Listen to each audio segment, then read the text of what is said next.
Gente, boa noite. Hoje é o nosso último dia de curso. A gente vai falar um pouco sobre a parte de coleta de logs e monitoramento, né? Hoje a gente vai finalizar o ciclo, né, desse primeiro módulo do curso, que é o de cibersegurança aplicada com Kali Linux, né? Então hoje eu vou, no final da aula, mostrar para vocês a tarefa que vocês vão ficar para fazer. Para aí a gente dar continuidade na segunda-feira, já no segundo módulo, falando sobre inteligência artificial aplicada, né, à cibersegurança. Deixa eu iniciar. Bom, coleta de logs e monitoramento, né? Essa vai ser a aula de hoje. E a nossa emenda vai ser, a gente vai verificar, né, os fundamentos do monitoramento, que é como é que a gente faz, a partir de que momento o monitoramento ele pode ser aplicado. A arquitetura dos logs, a gente vai ver métricas, ferramentas, dashboards, alerta e governança. Tá? Então a gente vai começar falando um pouco sobre os fundamentos do monitoramento.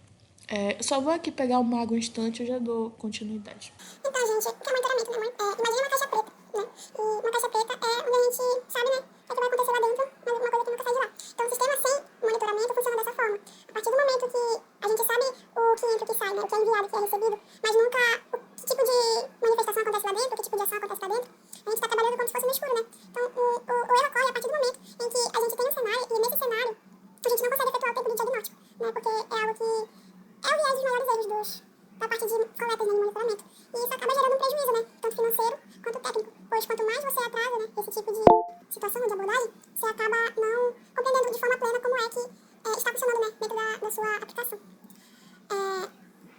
Agora, o que é o monitoramento, né? O monitoramento nada mais é do que observar como é que o sistema ele vai se comportar a partir do cumprimento das funções dele, né? Verificar se o sistema está realmente funcionando para o que ele foi proposto. Ele foca justamente nessa parte de indicadores de que o sistema é saudável, né? As métricas externas. Tipo, o sistema ele está online ou desligado, né? Ele funciona quando eu quero que ele funcione, ou ele desliga quando eu peço para ele desligar. Então é de fato observar, né, se o nosso sistema está se comportando de uma maneira saudável, né? De forma com que esse monitoramento serve para observar justamente isso, nesse primeiro momento, né? A gente fala que a arte de observar é o que torna, diferencia, né, o programador de um analista. E o que é a observabilidade? Observabilidade nada mais é do que uma propriedade que tem dentro do sistema. Ela vai medir, né, quão eficiente a gente pode entender o estado olhando só para os dados externos. Então, é o que nos permite investigar os tipos de acidentes, os tipos de falhas que ocorrem, ou sem precisar da intervenção de código. Então, a observabilidade nada mais vai medir o quão bem a gente pode entender esse estado, né? Então, a partir das minhas observações, qual o nível de precariedade que o meu sistema ele está expondo, né? O meu sistema ele está fazendo, comprometendo todo o sistema. Então, entender como é que a gente pode entender esse real estado. E falando sobre pilares, né, dentro dessa parte a gente tem 3 pilares. E falando sobre o primeiro pilar, né, o pilar dos logs. Logs são um pilar narrativo. Então, eles servem como registro, né, para a ocorrência de eventos, né, de um ponto específico do tempo. Então, os logs são todo aquele histórico que aquela ferramenta está desempenhando, né, dentro do sistema. E eles são essenciais justamente porque eles ajudam a gente na parte de análise forense, ajudam a entender o contexto do meu problema que está acontecendo. E também, né, mostra que para saber mexer com esses logs, precisa saber ter uma boa interpretação, porque métricas sozinhas elas não explicam. Dados dados somente expostos são somente dados. Então, saber interpretar também faz parte dessa cultura de entender de fato o que realmente é um log. Falando agora sobre o segundo pilar, que são métricas, as métricas elas são justamente essa visão que eu passei, essa visão estatística, né? Elas podem ser dadas com números agregados, elas permitem a identificação de demências de longo prazo e comportamentos anômalos de forma muito rápida, né? Sendo a primeira linha de defesa para disparar alerta sobre o consumo de recursos de CPU e memória. Então, as métricas, gente, elas são esses dados numéricos que eu mencionei, porque elas permitem a identificação, né, podendo ser vista a longo prazo, a gente percebe se há alguma alteração no comportamento do sistema. E nesse histórico a gente vai perceber se houve ou não, né? Justamente porque as métricas, elas são esses valores numéricos dessa visão estatística que eu tenho, né, diante das minhas ferramentas ou das minhas funcionalidades dentro do sistema. E o terceiro pilar, né, que é o tracing. O tracing, né, ou muitas pessoas falam como rastreamento, vai ser o que dá sentido nesses sistemas, né, nesses sistemas distribuídos. Então, o tracing, né, ele permite que a gente acompanhe a requisição, né, uma única requisição, e identificar exatamente em qual salto de rede ocorre uma perda de performance ou uma falha de comunicação. Então, o tracing, ele vai rastrear justamente em qual porta ou qual ferramenta está funcionando de maneira inadequada, né, por justamente dar esse salto, né, na rede. Esse salto que eu falo é quando ele dispara um número, né, de logs, ou é muito alto ou é muito baixo, com o valor, né, o valor mediano. Então, o tracing ele vai justamente rastrear quais aplicações estão comprometidas ou quais aplicações estão desatualizadas dentro do meu sistema ou que estão sendo utilizadas utilizadas, né, de uma forma errada. Então, por que a gente monitora, né? Por que há esse acontecimento? O monitoramento, gente, ele traz a ideia de redução de impacto. Então, a gente monitora justamente para prevenir que o pior aconteça. O monitoramento serve para a gente estar observando a média do comportamento, se familiarizar o comportamento normal, porque a partir do momento que aquilo fugir da linha, né, a gente vai perceber por conta desse monitoramento contínuo. Então, ao antecipar esse tipo de problemas, a gente diminui o MTTR, né, que é o tempo médio de reparo, e evita o escuro operacional, que é quando há queda do banco de dados, por exemplo, ou rompimento de conexão.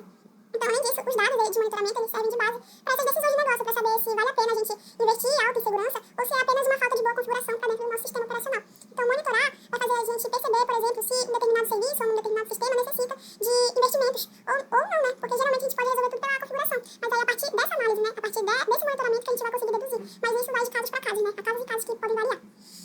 Então, agora falando um pouco sobre a ciência dos logs. Os logs, o que é um log, né? A gente já viu que é um pilar na segurança da informação, mas os logs modernos, gente, ele não deve ser encarado apenas como um arquivo estatístico, né? Mas sim como uma unidade de informação que vai passar todo o contexto daquela aplicação para quem está operando aquela infraestrutura. Então, o log ele não são apenas só dados, eles são toda a história daquela informação dentro daquele sistema. É toda a história onde ocorre todo o contexto onde é inserido, né? Então, dentro do log é onde vai haver todas essas informações que vão ser utilizadas posteriormente para análises, para observações. Então, a partir desse log a gente consegue avançar, né, com técnicas de análise. Então, os logs, gente, eles são puramente textuais, né? Os famosos logs não estruturados. Mas, né, eles exigem que expressões regulares complexas sejam processadas e dificultam muito a criação de gráfico ou busca por campos específicos e volumes de dados. Então, logs puramente textuais, eles são bons para nós, né, que somos humanos, porque a gente consegue ler rapidamente. Mas quando a gente fala sobre automação, isso se torna um peso justamente porque a máquina não sabe trabalhar com dados não estruturados, né? E os logs são não estruturados. Então, a gente precisa ter esse cuidado, né, ter essa observação que transformar essas informações em dados estruturados para estar conseguindo treinar, né, o nosso modelo. Mas os logs, em sua maioria, eles são dados não estruturados.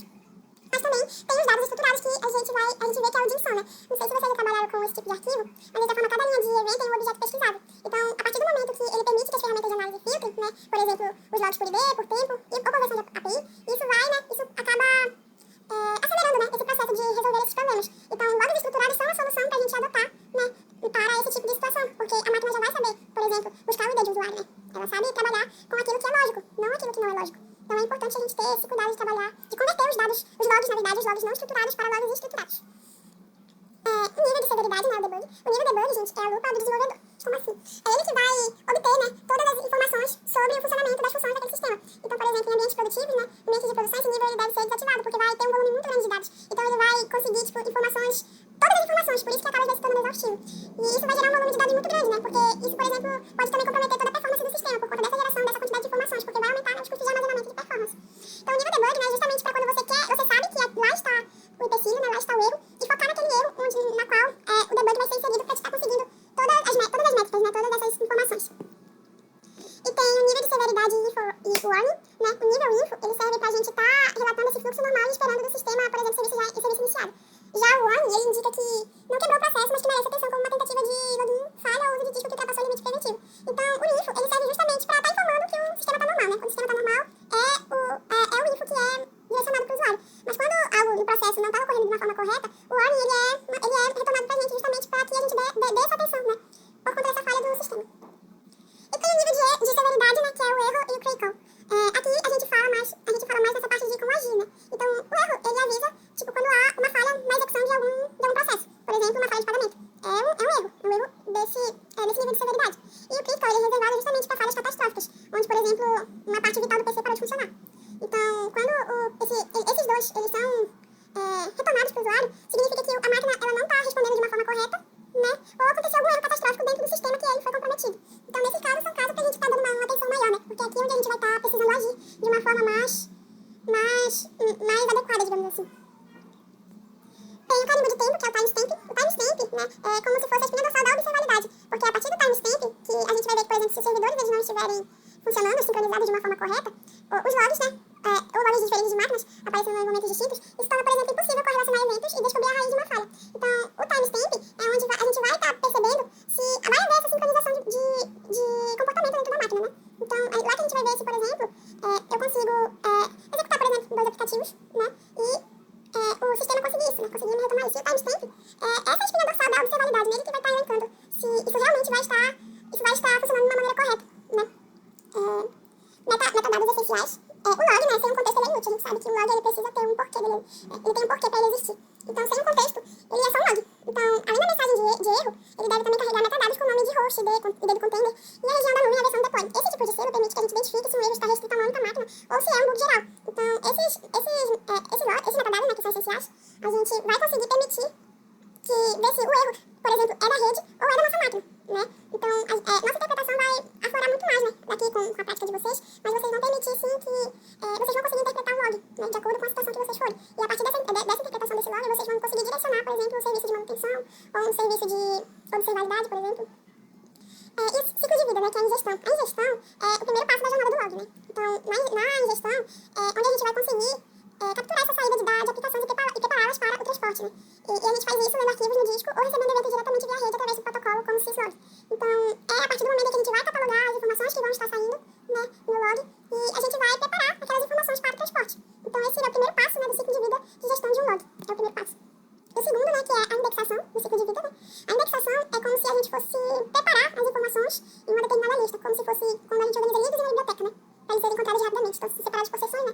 Com o log não é diferente, porque esse motor de transporte de informação, ele busca justamente analisar cada campo e criar os índices que permitem pesquisar terabytes de dados, né, e obter resultados rápidos, né, com algo vital durante uma crise. Então, ele vai pegar as informações, ele vai separar essas informações, e quando a gente quiser acessar essas informações, mesmo em um estado crítico, isso vai retornar para nós de uma forma rápida, justamente por conta dessa organização que possui, né?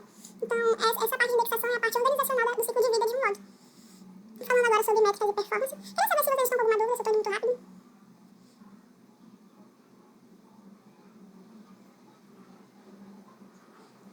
Certo. Falando um pouco agora sobre as métricas e performance, então, né, a gente sabe que logs são um conteúdo de informações e métricas também, né? Então, qual é a diferença, né? Quando é que eu devo usar cada situação? Então, as métricas, quando a gente precisa de velocidade e visão geral com baixo custo. As métricas fazem isso porque elas não consomem tanto poder computacional quanto o log, por exemplo. Já o log serve quando o alerta de métrica dispara já. A partir do momento que é disparado, a gente vai precisar mergulhar no detalhe técnico para entender exatamente o que causou aquele comportamento numérico. Então, as métricas são para a gente observar de uma forma mais rápida, né? Por que o sistema está se comportando daquela forma. Mas quando a gente quer realmente investigar, né, realmente entender o que está acontecendo, a raiz desse problema, a gente recorre ao log. Então, os contadores, né, falando sobre containers agora, são métricas que só aumentam.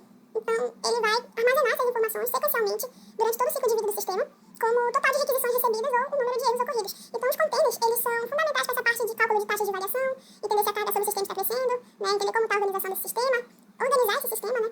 Então, os containers, eles vão servir justamente como essa estante, né, como essa caixa pra gente, que vai ser pra gente vai estar calculando, né, esse tipo de situação, esse tipo de taxa, entender a carga energética, por exemplo, sobre o sistema. Então, os containers são basicamente isso. Tem os medidores, né? Os medidores, eles são como o velocímetro de um carro, né? Os medidores, eles vão representar um valor instantâneo que pode subir ou descer, que é, né, quando a gente vai monitorar, por exemplo, o uso de RAM. Eles geralmente ficam no canto do monitor quando você ativa eles. Então, aí também dá pra observar também a temperatura do hardware, ou, por exemplo, o número de usuários logados que estão utilizando o sistema naquele momento. Então, os medidores são justamente como esse velocímetro, né, pra gente. Nosso velocímetro da computação. Tem os histogramas e percentes. Então, os percentes são pra ver, por exemplo, o tempo de resposta dos usuários que estão sofrendo com uma maior lentidão.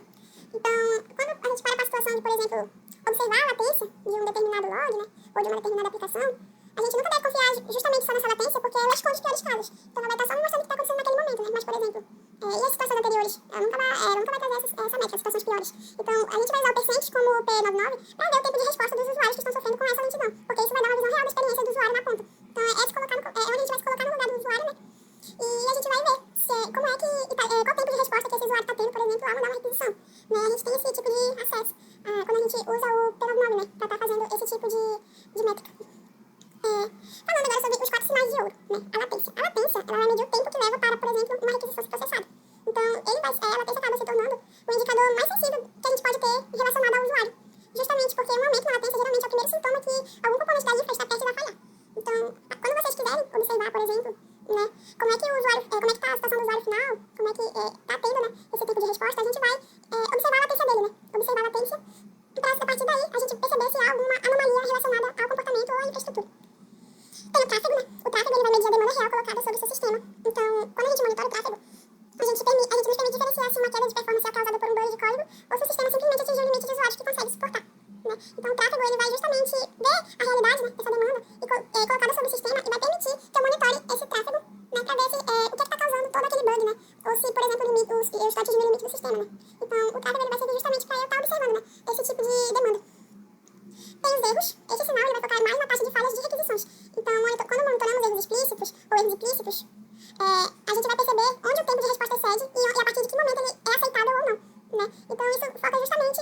nas falhas.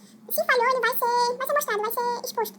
Quando há esse tipo de falha, né, ocorre mais em requisições da HTTP, né?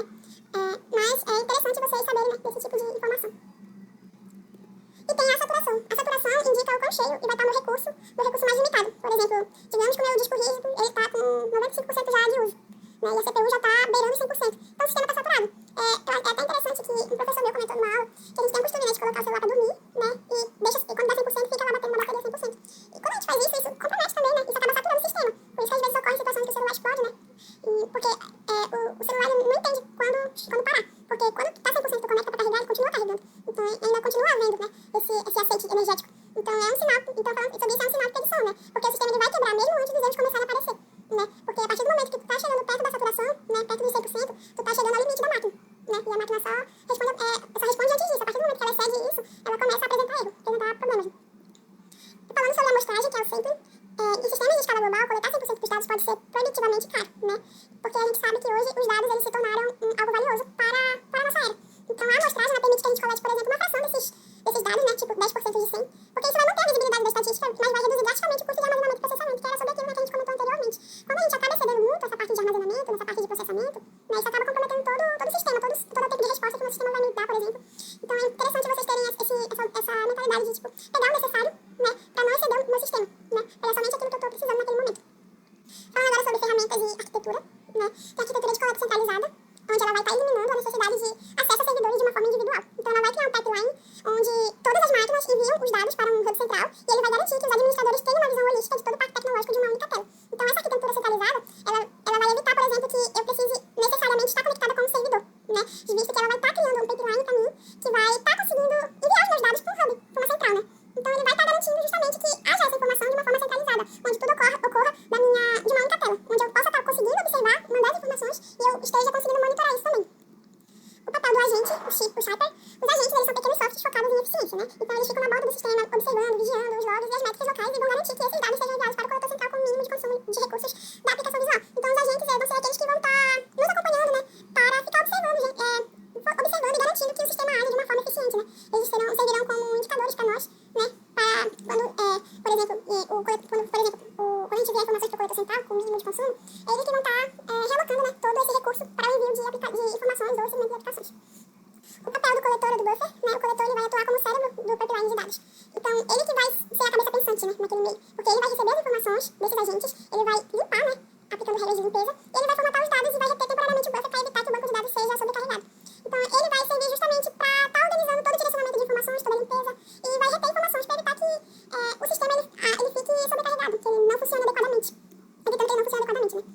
Introdução rápida à stack ELK. A stack ELK, ela é o padrão da indústria para sacar essa parte de análise de logs, pois é nela que a gente vai fazer buscas textuais, onde a gente vai correlacionar os eventos complexos, e sendo também o ideal para grandes empresas, que precisam dessa auditoria de informação e auditoria de segurança. Então, é uma stack que é o padrão hoje de vários setores, de várias indústrias, como, por exemplo, do Banco Mastercard, da Amazon, né. É lá onde eles vão estar, nesse método, né, que eles vão estar utilizando para fazer essas análises de logs, né, com serviços. Tem agora a PLG, né, a stack PLG. A PLG surgiu como uma alternativa mais leve, né. Ela é implantada na nuvem e o log, né, em particular, ele vai economizar justamente porque ele não vai indexar textos completos dos logs, ele acaba se tornando bom por isso, justamente porque ele consegue monitorar milhares de microserviços a partir disso, de microserviços e containers, né, a partir desse método, justamente porque é uma alternativa em nuvem que não foca em buscar todas essas informações como o anterior buscava, né, é uma forma mais leve. Tem o Grafana, né, que é a rainha das visualizações. O Grafana vai ser a ferramenta de visualização definitiva, na qual a vantagem dele é essa capacidade de se conectar com múltiplas fontes de dados de forma simultânea, permitindo que a gente veja no mesmo painel logs vindos do Loki e métricas vindas do CloudWatch ou do Prometheus. Então o Grafana é essa ferramenta onde a gente vai estar conseguindo ter gráficos, conseguindo ver isso de uma forma visualmente mais bonita. O CloudWatch, o Azure Monitor e o Google Operation, que são para quem usa a nuvem pública, e essas ferramentas elas vão oferecer a vantagem de configuração zero, porque elas já vêm integradas nos serviços que as aplicações oferecem, né, facilitando esse monitoramento inicial, né. Embora seja caro, mas é uma forma, é uma opção, né.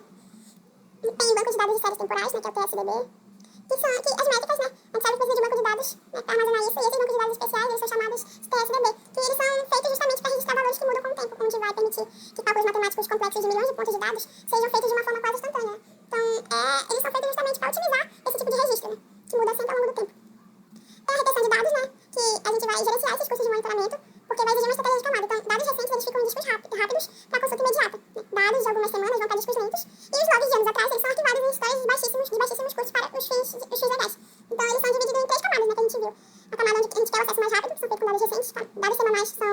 passadas para o segundo nível, e no terceiro nível eles são arquivados de uma forma mais, que envolve um custo mais baixo.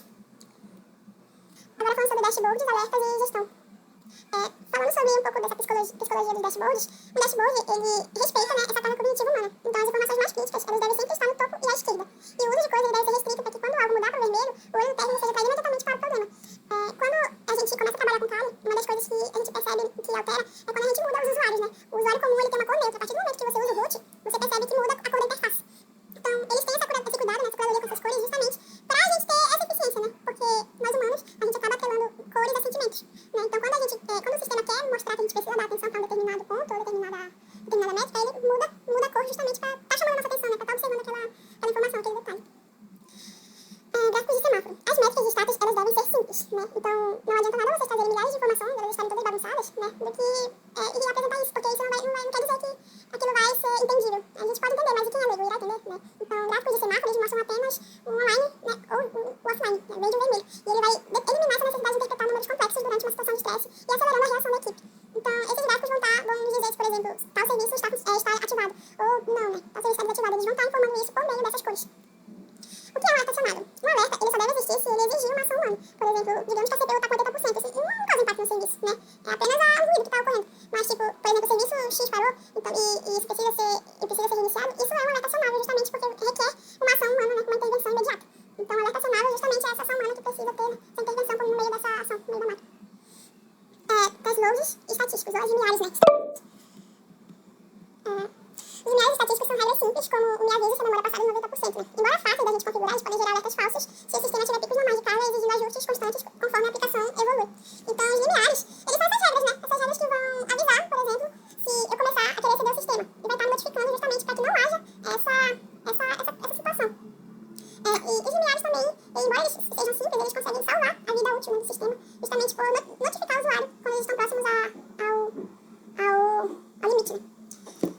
Tem alertas baseados em desvio padrão, né? Alertas inteligentes que usam estatística para entender o que é normal. Então, em vez de um número fixo, o sistema ele vai observar o comportamento histórico e só vai disparar um alerta se o valor atual fugir drasticamente do padrão esperado para aquele horário. Né? Eu vou dar uma acelerada aqui porque o nosso tempo já está acabando. Tem fadiga de alertas, né? Que é um risco real de segurança, que é quando uma equipe recebe centenas de e-mails de alerta por dia a dia e começa a ignorar. Se um alerta crítico chegar no meio desse ruído e ser ignorado, o resultado vai ser queda, né? Então, quando há esse excesso de alerta e a equipe já começa a nem observar, por exemplo, o e-mail de alerta e ignorar isso pode acabar dando ruim justamente porque isso pode quebrar o sistema. Mas a notificação, né, que nem toda alerta é igual. Erros leves, eles podem ser enviados apenas para o canal de log no Slack. E problemas moderados podem gerar um e-mail, mas falhas críticas no sistema de produção devem usar ferramentas de on-call que liga para o celular do técnico responsável. Segurança e mascaramento de PI. Monitorar não pode violar a privacidade. A gente deve configurar os nossos pipelines de logs para identificar, apagar ou mascarar dados sensíveis como senhas, tokens de API e documentos de clientes antes que eles sejam salvos permanentemente no banco de dados de logs.